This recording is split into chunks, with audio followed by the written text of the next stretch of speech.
حضرت علی علیہ السلام نے وہ قرآن جو جمع کیا تھا اپنے 5.5 سالہ خلافت کے دور میں، اور پھر ان کے بعد حضرت امام حسن علیہ السلام جو ہے ان کے پاس بھی 6 مہینے خلافت رہی، اسے پیش کیوں نہیں کیا؟ اور اس قرآن کو یعنی سب سے آخر میں آنے والے جو امام ہیں ان کے لیے چھوڑ دیا گیا کہ وہ اس کو جو ہے جب آئیں گے 12ویں امام وہ اسے انٹروڈیوس کریں گے، یا اصل قرآن جو ہے وہ بتائیں گے اور اس کو پڑھنے کا طریقہ بتائیں گے اور اس کے احکامات بتائیں گے۔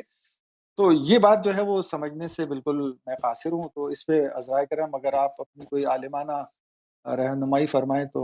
جی حتماً، بہت مہربانی ڈاکٹر صاحب، آپ کا سوال آپ کا بہت اچھا ہے اور نہایت اہم سوال ہے۔ آپ نے کچھ نکات کا ذکر کیا ہے اپنے مونولاگ میں، تو اگر مجھے اجازت دیجیے تو میں بالکل سرسری طور پہ ان سے میں کچھ باتیں عرض کرتا ہوں۔ پہلی بات یہ ہے کہ آپ نے کہا کہ میں یہاں پہ مناظرات کرتا ہوں، سوالوں کا جواب دیتا ہوں، تو ایک بات یاد رکھیے کہ فارملی جو مناظرہ ہوتا ہے اس میں موضوع کا پہلے سے تعین ہو چکا ہوتا ہے، اور اس لیے کہ موضوع متعین ہے انسان اس کے لیے تیاری کر دیتا ہے۔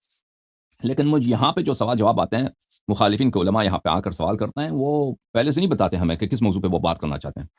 تو بہت دفعہ یہ ہوتا ہے کہ کتاب میرے پاس نہیں ہوتا، یا وہ ریفرنسز میرے ذہن میں فریش نہیں ہوتی، میموری میری، بہرحال آپ کو پتہ ہے انسان میں بھول ہو جاتا ہے۔ ایک مطلب جو آج آپ نے پڑھا ہے اس طرح نہیں ہے، اس مطلب کی طرح نہیں ہے جو آپ نے 2 دن پہلے پڑھے ہیں۔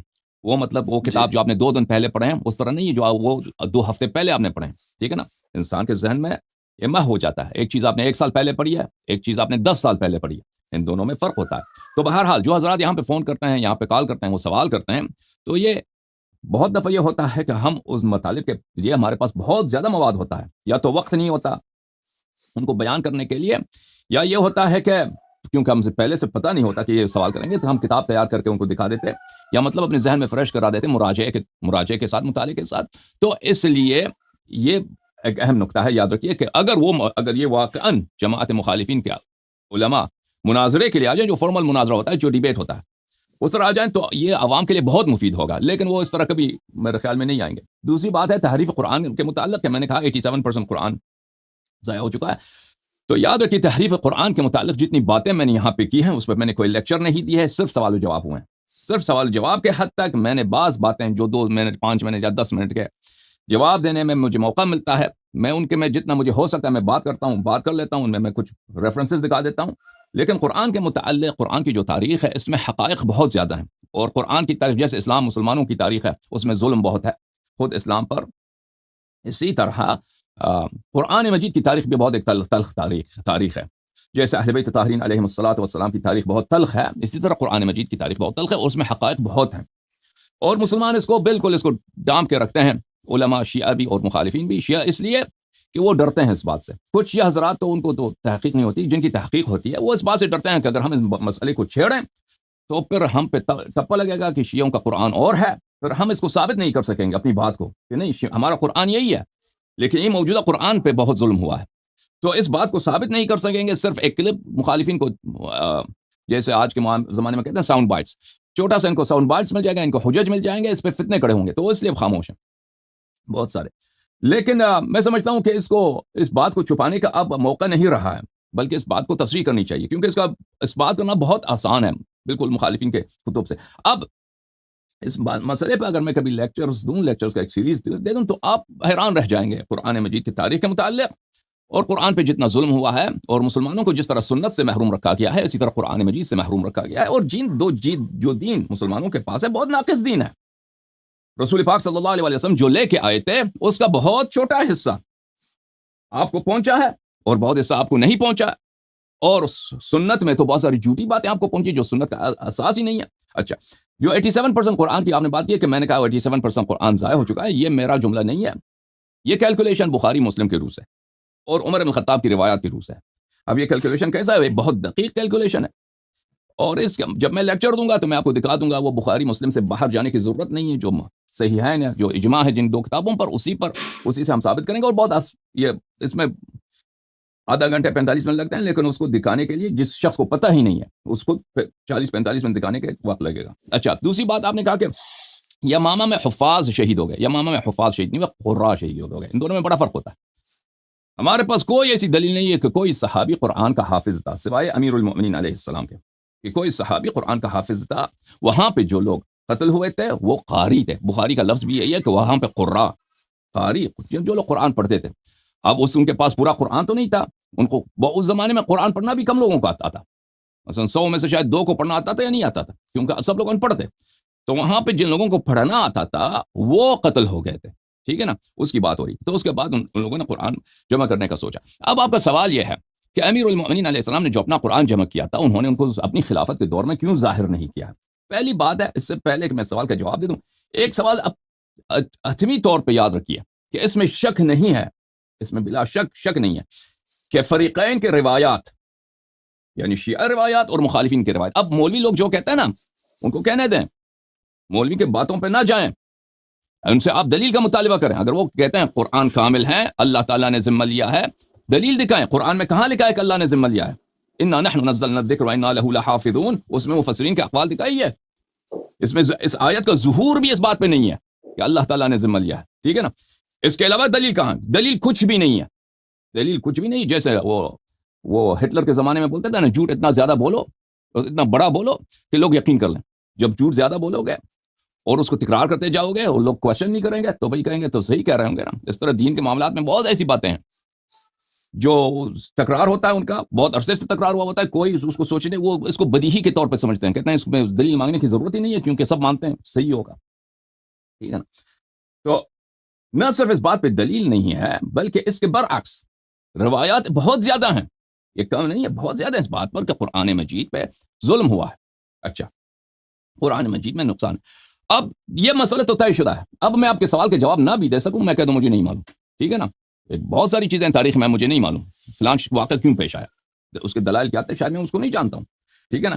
اب اگر میں پیش بھی نہ کر سکوں کہ امیر المؤمنین علیہ السلام نے اپنا نسخہ کیوں پیش نہیں کیا اس لوگوں کے لیے، اگر یہ نہ بھی پیش کروں تو میں کہوں مجھے نہیں معلوم اس بات کا، تو وہ ان روایت کو نہیں جھٹلاتا، وہ روایت اس سے جھوٹی نہیں ہو جاتی کہ اس سے ان کی خلافت سے پہلے صحابہ نے جو شہادتیں دیں، صحابہ کے قرآن جلائے گئے، اور صحابہ نے جو اختلافات کیے عثمان کے ساتھ، عثمان کے قتل کے وقت اس کے قاتلین نے نہیں کہا کہ تم نے قرآن چینج کیا ہے، اچھا، اس سے وہ جھوٹی نہیں ہو جاتی، اور عمر کے اقوال، عائشہ کے اقوال کے قرآن میں نقصان واقع ہوا ہے، اس سے وہ جھوٹی نہیں بن جاتی، ٹھیک ہے نا، وہ اپنی جگہ پہ ان کا جواب نکالنا ہو یا تو ماننا ہوگا، اور یہ ایک مسٹری کے طور پر رہے گا ہمارے پاس کہ امیر المؤمنین علیہ السلام کی حکومت آئی، انہوں نے اپنا قرآن کیوں ظاہر نہیں کیا، ٹھیک ہے نا۔ تو بات یہ ہے کہ اہل بیت علیہ السلام کی روایات میں یہ سرکار نے جو ابو بکر کی حکومت تھی یا عمر کی حکومت تھی، عثمان کی حکومت تھی، ان کو کیوں ضرورت تھی کہ ان کا اپنا قرآن جمع کریں؟ امیر المؤمنین علیہ، یہ تو فریقین، امیر المؤمنین علیہ السلام کے قرآن کی جمع کی جو بات ہے یہ فریقین کی روایات میں ہے، صرف یہ روایت نہیں ہے، یہ مخالفین کی روایات میں بھی ہے، وہ صحیح سند کے ساتھ انہوں نے قرآن جمع کیا تھا، تو ان کو کیوں ضرورت پیش آئی کہ وہ اپنی قرآن جمع کریں، ٹھیک ہے نا۔ ایک تو اہم بات یہ ہے کہ خلیفہ کے پاس وہ ایک اسلام کے نام پہ حکومت کر رہے ہیں، تو ان کے پاس قرآن تو ہونی چاہیے۔ اب کیونکہ اگر خلیفہ کے پاس کسی کے پاس قرآن نہیں ہے تو لوگ جائیں گے امیر المؤمنین علیہ السلام کے پاس، ان کے قرآن لیں گے، ٹھیک ہے نا۔ تو خلیفہ کا پاس ان کے اپنا قرآن ہونی چاہیے۔ دوسری بات یہ ہے کہ انہوں نے کس لیے قرآن ٹکرا دیا، تو ہم شیعہ روایت میں یہی ہے کہ انہوں نے جب قرآن کھول کے دیکھا تو دیکھا کہ اس میں ان کے اپنے بہت سارے متائن ہیں، اس میں ایسی باتیں ہیں جو بالکل مسئلہ امامت و خلافت پہ صریح ہیں، ایسے آیات ہیں، ایسی مطالب ہیں کہ اس میں صحابہ کے کرتوت، صحابہ کی شدید مذمت نام کے ساتھ اور بالکل واضح طور پر ایڈریس بتا کے، اور اس طرح اہل بیت علیہ السلام کی امامت واضح طور پر، تو اس لیے وہ پاگل نہیں تھے۔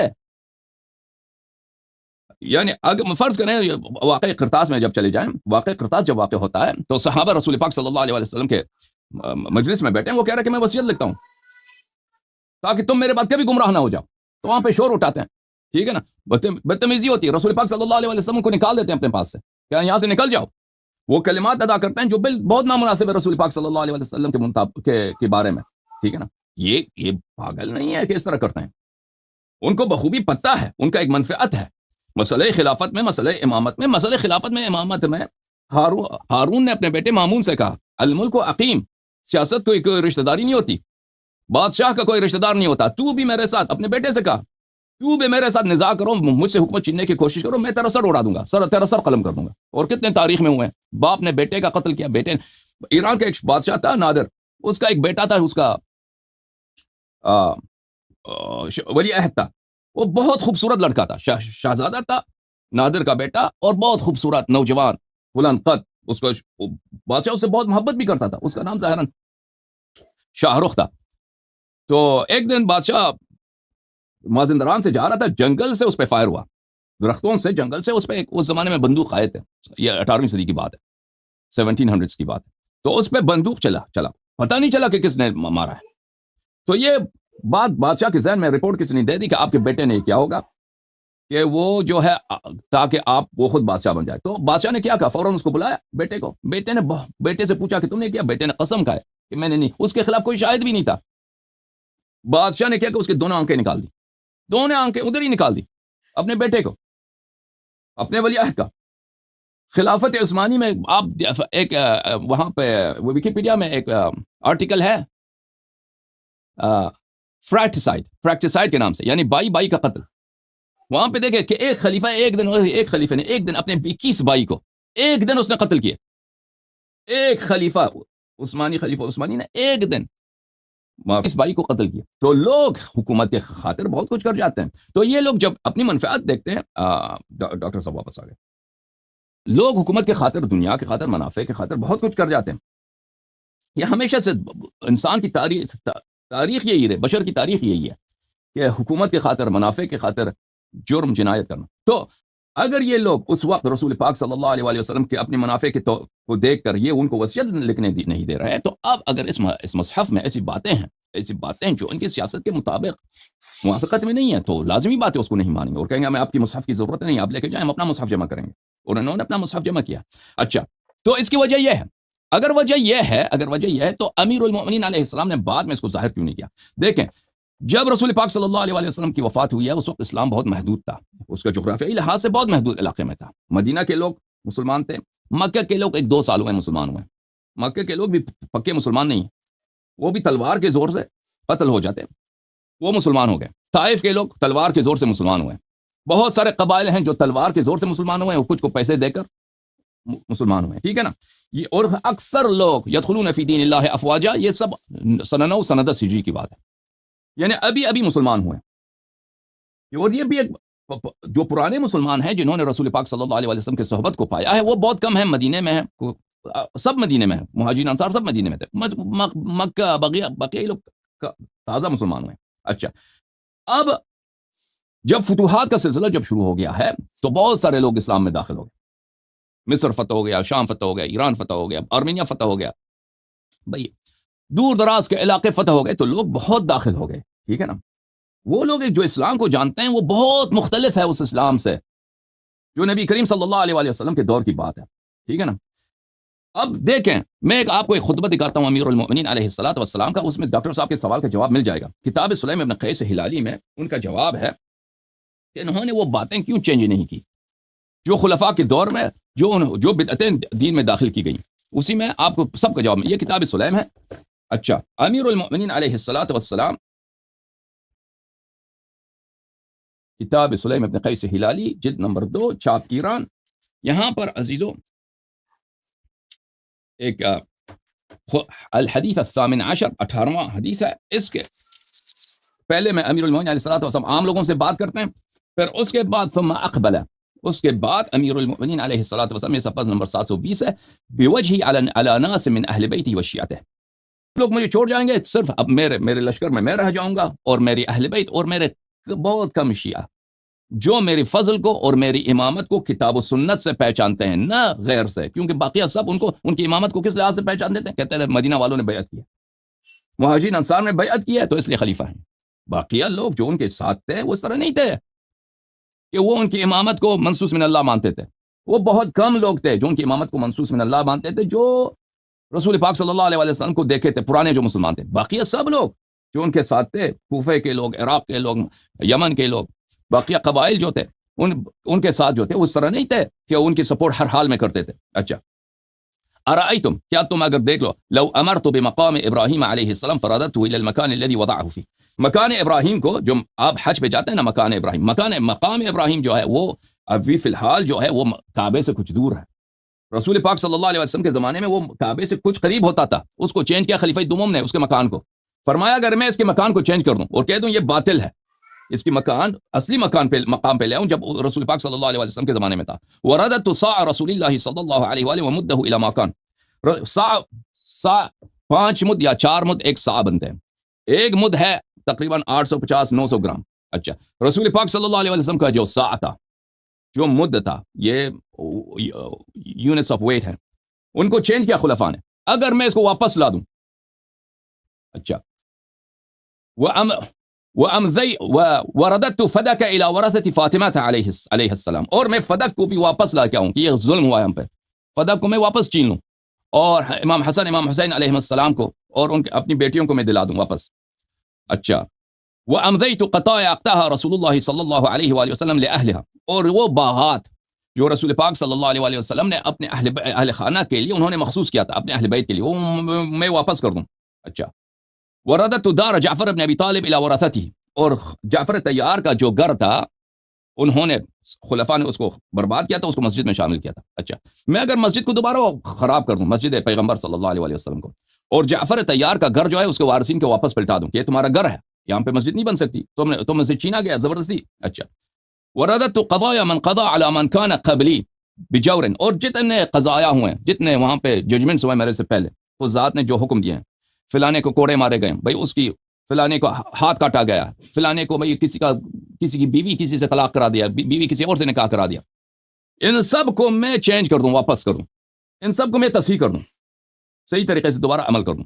اچھا ورددت ما قسم من ارض خیبر، خیبر کی جو غنائم تھے اس کو جو آپس میں ان لوگوں نے تقسیم کیا، اس کو میں فدق کے علاوہ خیبر میں اور بھی زمینیں تھیں جو انہوں نے آپس میں اس کو غلط طریقے سے تقسیم کیا تھا، میں اس کو واپس پلٹا دوں.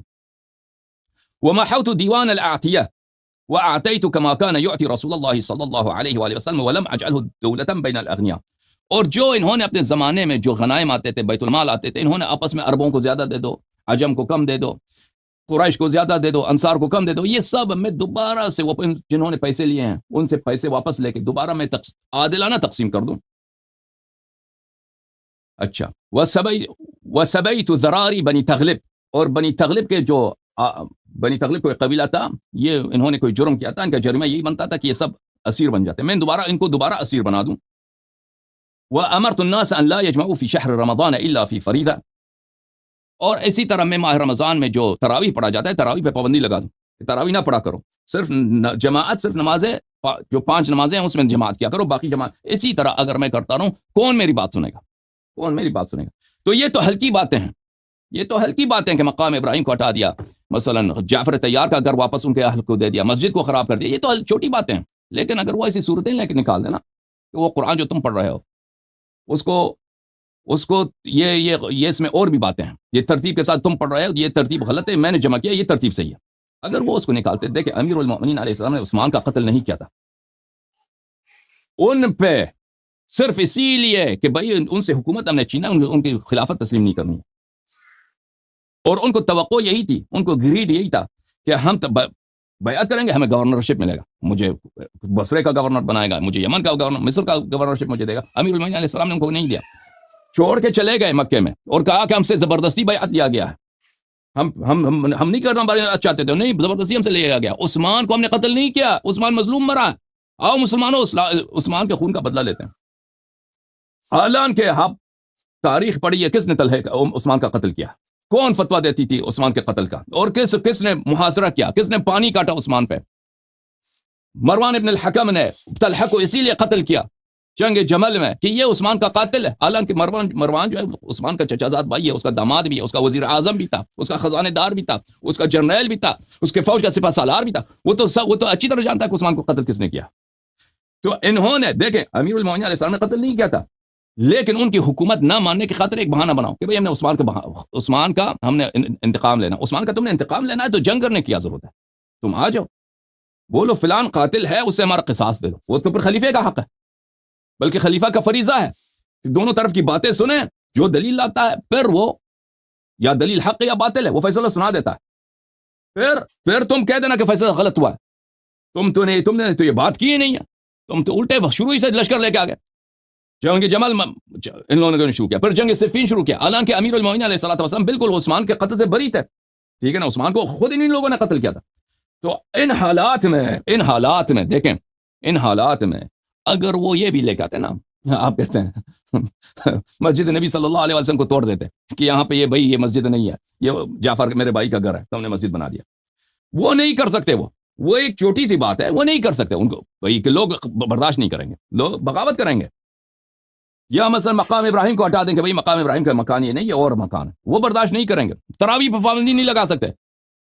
تو آپ سمجھتے ہیں کہ وہ ایسے قرآن لے کے آتے؟ اگر وہ لے کے آتے نا، اسی وقت ان کی تکفیر ہو جاتی. سب کہتے ہیں اس سے بڑا جھوٹا کوئی نہیں ہے، ٹھیک ہے نا. اور اسی وقت ان کا سارا لشکر ان کو چھوڑ جاتے. بس لوگ یا تو جا کے عائشہ جو ہے اپنی خلافت بنا لیتی، مدینہ میں کسی کو خلیفہ بنا دیتی، اپنے بھائی کسی کو، یا تو سب لوگ چلے جاتے معاویہ سے مل جاتے. وہ وقت ایسا نہیں تھا کہ امیر المؤمنین علیہ الصلوۃ والسلام پورے عالم اسلام پہ بالکل غالب ہوں، ان کا سلطہ ہو، جیسے وہ چاہیں کریں. جیسے عمر کے زمانے میں تھا، عمر بالکل مسلط تھا، عمر کا مخالف کوئی نہیں تھا. وہ مخالف تھا امیر المؤمنین علیہ الصلوۃ والسلام، لیکن وہ ان کے پاس طاقت نہیں تھی کہ اس کے خلاف کوئی قدم اٹھا سکیں. ظاہری طور پر اتنی طاقت نہیں تھی. لیکن امیر المؤمنین علیہ الصلوۃ والسلام کے پاس سیاسی لحاظ سے عمر نے عمدن یہ کام کیا تھا. اس کو پتہ تھا عمر کہ امیر المؤمنین علیہ السلام جوان ہیں. رسول پاک صلی اللہ علیہ وسلم کے شہادت کے وقت ان کی عمر، امیر المؤمنین علیہ السلام کی عمر 33 سال تھی. 33 سال. تو ان کو پتہ ہے عمر کو کہ میں مروں گا، ابو بکر مرے گا، میں مروں گا، پھر عثمان بھی مرنے والا ہے. ایک دن ضرور یہ خلافت بنی ہاشم کی طرف جائے گی. تو اس کے خلاف اس نے شروع سے بھی ایسے پلاننگ بنایا تھا عالم اسلام میں کہ جو سب سے اہم صوبہ ہے اسٹریٹجک لحاظ سے اور اکنامک لحاظ سے اور ملٹری لحاظ سے اور کلچرلی، شام، اس کو کس کے ہاتھ میں دیا؟ معاویہ کے ہاتھ میں دیا، جو کبھی وہ یعنی وہ اس کے بھائی، وہ تو بنی امیہ اور بنی ہاشم کا کبھی بن ہی نہیں سکتا، جو کٹر دشمن ہے، اس کے ہاتھ میں دیا اور اس سے ہمیشہ اس کو برقرار رکھا ہوتا، کیونکہ آپس میں ان کا کیا تھا؟ تحالف تھا، اس مسئلے میں انڈرسٹینڈنگ تھی. تو بہرحال کہنے کا مقصد یہ ہے کہ یہ ہو نہیں سکتا تھا. اس کو ظاہر، اگر آپ کہتے ہیں امیر المؤمنین علیہ السلام نے کیوں ظاہر نہیں کیا، اسی لیے جو باقی کام انہوں نے وہ نہیں کر سکے، اسی لیے کہ تراویح پہ پابندی نہیں لگا سکے، اسی طرح کہ اذان میں سے الصلاۃ خیر من النوم نہیں نکال سکے، ٹھیک ہے نا. بہت ساری باتیں وہ نہیں کر سکے. وہ چاہتے تھے لیکن نہیں کر سکے. جس طرح رسول پاک صلی اللہ علیہ وسلم نے بخاری میں کہا کہ اگر عائشہ سے فرمایا کہ عائشہ، اگر یہ قوم میری جو مسلمان ہیں، میرے صحابہ ہیں، یہ تازہ مسلمان نہ ہوتے، ان میں برداشت تحمل ہوتی، تو میں کعبہ کو گرا دیتا، کعبہ کو خراب کر دیتا، دوبارہ بنا لیتا شروع سے، اور اس میں 2 دروازے رکھتا. تو اسی وجہ سے کہ رسول پاک صلی اللہ علیہ وسلم نے کعبہ کو نہیں گرایا کہ لوگ تحمل نہیں کریں گے، لوگ پتہ نہیں کیا فتنہ کڑا کر دیں گے کہ کیسا نبی اس نے کعبہ گرایا. تو اسی لیے امیر المؤمنین علیہ الصلوۃ والسلام نے بہت ساری باتیں وہ نہیں کر سکے. ایک دن آئے گا جب پورا دین آپ صرف الفاظ قرآن کو چھوڑیے، معانی قرآن کی طرف بات کیجئے نا. معانی قرآن، کس کتاب کو پڑھیے؟ قرآن مجید کو. ہر آیت انسان کا ذہن حیران رہ جاتا ہے، اس کے معنی کیا ہیں؟ مختلف محتملات ہیں. رسول پاک صلی اللہ علیہ وسلم کس لیے آئے؟ هو الذي ارسل رسوله بالهدى ودين الحق. یہاں بلی ربنا وابعث فيهم رسولا منهم يتلو عليهم آياتك ويعلمهم الكتاب والحكمة ويزكيهم. نبی کریم صلی اللہ علیہ وآلہ وسلم هو الذي بعث في الأمين رسولا منهم يتلو عليهم آياته ويزكيهم ويعلمهم الكتاب والحكمة. نبی کریم صلی اللہ علیہ وسلم کا کام یہی ہے کہ آیات کی تلاوت کرے اور کتاب کی تعلیم دے دے، ٹھیک ہے نا. کہاں ہے وہ تفسیر پیغمبر صلی اللہ علیہ وسلم کا؟ مان لیتے ہیں قرآن کے الفاظ کو، یہی ہو ترتیب بھی یہی ہے. معانی کا کیا کریں گے؟ نبی کریم صلی اللہ علیہ وسلم فارغ تو نہیں بیٹھتے تھے، صبح سے شام تک ان کا کام یہی تھا کہ یہ آیات، فلانی آیات نازل ہوئے، ان کے معانی یہ ہیں. مسلمانوں، حدیث ایک بھی روایت نہیں کی مسلمانوں نے، حدیث ایک بھی روایت نہیں کی کہ رسول پاک صلی اللہ علیہ وسلم کی تفسیر کیا ہے. قرآن جب ہم پڑھتے ہیں تو اس کے معنی میں متحیر رہ جاتے ہیں. مفسرین کے اقوال متضاد، مفسرین کو خود نہیں معلوم، کہتے ہیں یہ احتمال، یہ احتمال، یہ احتمال، یہ پھر احادیث میں ہے، شیعہ اور غیر شیعہ دونوں میں، کہ قرآن کا بطن ہے، قرآن کا پوشیدہ مقامات ہیں، قرآن کے رموز ہیں، اسرار ہیں، وہ ہمیں کیوں نہیں بتائے گئے؟ ہم کیوں محروم ہیں ان سے؟ ٹھیک ہے نا. تو یہ کہنا کہ قرآن ہماری دسترس میں نہیں ہے، کم از کم یہ تو مان لو کہ قرآن کے معانی، قرآن کے تفاسیر، یہ سب ضائع ہو چکے ہیں، یہ سب ضائع. اور اصل چیز جو ہوتا ہے وہ معنی میں ہوتا ہے، اصل چیز معنی میں ہوتا ہے. الفاظ اہم ہیں، الفاظ سے زیادہ معنی اہم ہے. آپ کوئی قانون کی کتاب کو لیے، کوئی طب کی کتاب کو لیے، الفاظ اس میں اہم نہیں ہوتی. میڈیسن کی کتاب ہو، قانون کی کتاب ہو، فلسفی کی کتاب ہو، اس میں جو معنی مفہوم ہے وہ اہم ہوتا ہے، ٹھیک ہے نا. اسٹوری کوئی پڑھی ہے، الفاظ اہم ہوتے ہیں، ٹھیک ہے، الفاظ اہم ہیں. الفاظ صرف اسی لیے اہم ہے کہ وہ ان معانی ہمیں کنوے کر دیتی ہیں، معانی ہمیں پہنچا دیتی ہیں. تو قرآن مجید کے جو تفسیر ہے وہ کہاں ہے وہ مفسرین کے اقوال حجت نہیں ہے. مفسرین ان کے اجتہادات ہیں، ان کے ظنون ہیں، ان کے آراء ہیں مفسرین کے، اور وہ خود کہتے ہیں کہ اس فلان آیہ میں 4 احتمال ہے، ہمیں نہیں معلوم کہ کون سا صحیح ہے، یہ احتمال ہو سکتا ہے، یہ احتمال بہتر ہو. فخر رازی کی تفسیر دیکھیے، اول سے آخر تک ہر آیت کا احتمال قول قول قول قول قول قول قول، کون سا اس میں سے صحیح ہے؟ متضاد اقوال ایک ہی آیت کی شان میں. ٹھیک ہے نا؟ تو عزیزو یہ دین جو ہمیں پہنچا، یہ ناقص پہنچا، اس میں شک ہی نہیں ہے. تو لیکن اللہ نے جو دین بھیجا ہے وہ کامل بھیجا ہے. وہ کامل دین کہاں ہے؟ اگر اس کا ایک حامل شخص ہے جو ایک دن وہ ظاہر کرے گا تو پھر اللہ کا وعدہ صحیح ہے. آمنا بھی. اگر وہ بھی نہیں ہے تو پھر تو بیڑا ہی غرق ہے. اللہ تو نے کیا اللہ تو نے قرآن بھیجا، رسول بھیجا، وہ سب ضائع ہو گیا، بس ختم بات. سنت بھی ضائع، تفسیر قرآن بھی ضائع، اور الفاظ قرآن جہاں تک تعلق ہے، مسلمان لاکھ کہہ دیں کہ الفاظ قرآن محفوظ ہیں، دلیل ان کے پاس کچھ بھی نہیں. ٹھیک ہے نا؟ ادعا کرنے سے، کلیم کرنے سے کوئی حق ثابت نہیں ہوتا. حق کس بات سے ثابت ہوتا ہے؟ جب دلیل لے کے آ جائے نا. میں تو یہاں پہ بیٹھا ہوں، صبح سے شام کہتا ہوں مسلمانوں آ جاؤ، مجھے شرمندہ کر دو، اس سے زیادہ میں کیا کروں؟ مولوی حضرات شرمندہ کرو، دلیل لے کے آؤ، اپنا کوئی صحابہ کی شہادت لے کے آؤ کہ وہ کہتے ہیں قرآن کامل. اگر مجھ سے دلیل مانگتے ہو تو پھر میں کبھی انشاءاللہ تبارک و تعالی لیکچر یہاں پہ دوں گا نا قرآن مجید کی تاریخ پر، پھر تم حیران رہ جاؤ گے. تو پھر مجھے تکفیر تو ویسے بھی آ چکی ہے، تکفیر کے ٹپے لگنے شروع ہو جائیں گے، بلکہ زیادہ ہو جائیں گے. جی ڈاکٹر صاحب، میں معذرت چاہتا ہوں، میں نے بہت طویل گفتگو کی، میں نہیں چاہتا تھا کہ میں تقریر کروں. جزاک اللہ، آپ نے بہت مفید معلومات فراہم کی. جھوم جاؤ، پرواز کرو، کیوں فخر سے سر اٹھا، کیونکہ اللہ تعالیٰ نے تمہیں انتخاب کیا. صراط حق پر صرف تم ہو، صراط ایمان پر صرف کیا، کیونکہ اللہ تعالیٰ نے تمہیں انتخاب کیا. صراط حق پر صرف تم ہو، صراط ایمان پر صرف